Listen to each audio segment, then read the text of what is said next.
The legacy of the Reformation has been reflected on in various ways, and it's of interest, of course, to theologians, and this particular forum is one in which there is a theologians network thinking about the legacy of the Reformation, but lots of the other networks are as well. Even though we're beyond the 500th anniversary now, it's still very, very important.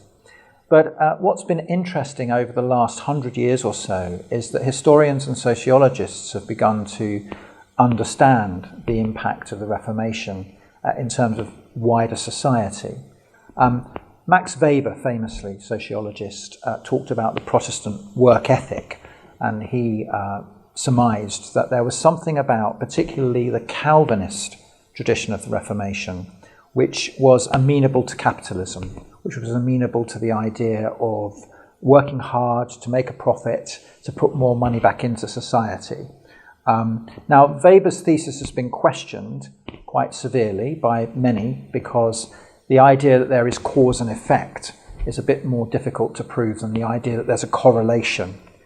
R.H. Tawney, historian, Religion and the Rise of Capitalism, talked about the way that Reformation churches, and particularly Reformed churches, were resonant with a capitalist economy that was already beginning to flourish in Southern Europe, but they had a theology that could adapt to that. So it's a slightly different take on religion and the rise of capitalism through Reformation traditions, one that has gained wider assent than the Weber thesis.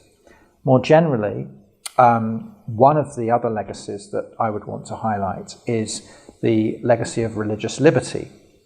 Now that, I think, comes more from the radical Reformation, from the Anabaptists, who were persecuted both by Catholics at the time and also by what we call the magisterial Protestants, those Protestants who linked to the state, like Luther and Calvin and Zwingli to an extent.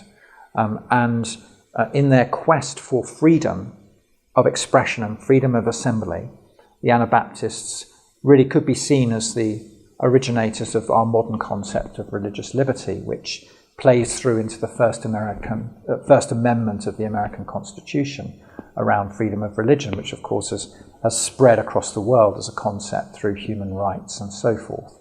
So they would be some of the key legacies socially and politically, I think, as well as theologically, of the Reformation.